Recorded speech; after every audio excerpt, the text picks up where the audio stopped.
Well, we love the Mac. The Mac's a great machine, and there's certainly plenty of them out there, so there's a market opportunity for sure. I think there are a lot of people that own Macs that are hungry for game software. And although we haven't yet developed an original product on the Mac first, it certainly makes sense to take a successful product like IndyCar racing or NASCAR racing and port it to the Mac. When you do a port, the risks are reduced.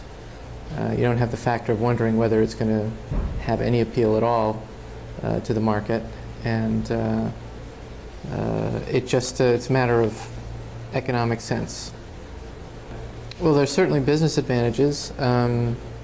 You can leverage marketing efforts, marketing dollars spent across both platforms.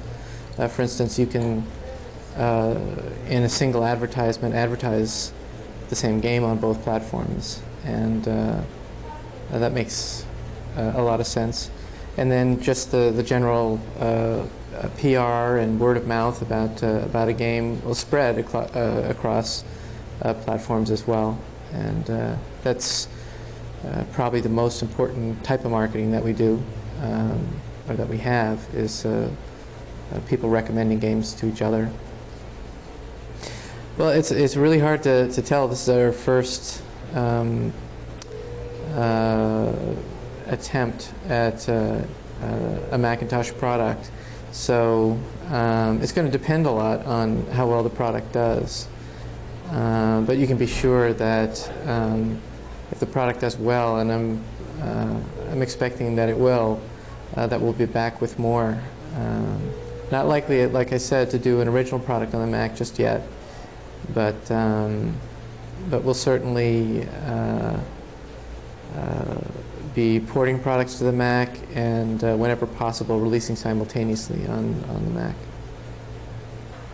The PowerPC processors, especially with the 604 and the 620 coming out next year, the future's really bright. You're not going to see performance like that coming from Intel for quite some time. And yes, I do believe the PowerPC saved Apple. If they had stuck with the 68,000 architecture, even the 68060, they'd be mediocre. They'd be dealing at the same level as Pentium or even a little slower. But with the PowerPC, they basically can blow them out of the water. The PowerPC is going to enable us to do things that we couldn't do. We couldn't even conceive of doing a couple of years ago. An example of that is in IndyCar 2 with the speech recognition features we put in. You just couldn't do that even 2 years ago, even on the AV Macs, the Quadra 840, for example. But with the with the PowerPC and the 604 boxes, we can do some pretty amazing stuff. The most Mac-specific feature we're adding to IndyCar 2 is the speech recognition of the pit radio.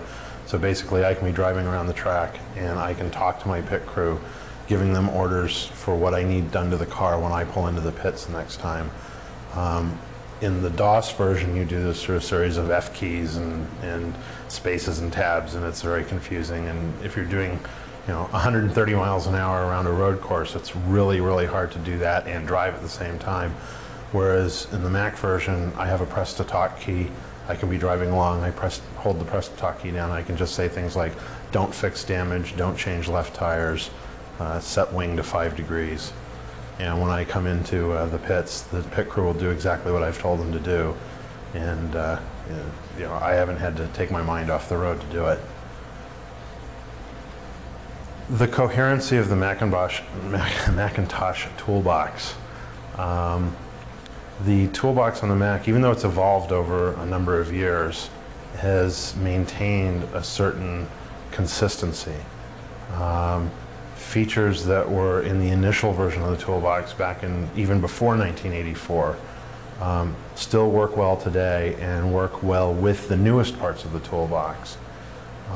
It enables us to program now for future Macs and be assured that it will work on future Macs? One of the primary things one of our primary goals has been accuracy. And in a simulation, as opposed to an arcade game, we wanted all of the details about the track, the textures of the track surface, the walls, the concrete walls, the grass textures, the vehicles on the side, grandstands, buildings, to be as accurate as possible. In fact, we've had people watch videos, and our artists watch videos of races and do the artwork to be as current as possible for 1995, right down to billboards, bridges, any details that are on the tracks, the cars as well. The car is a new car with more polygons so that the surfaces look smoother, closer to the real cars than even than IndyCar 1 was.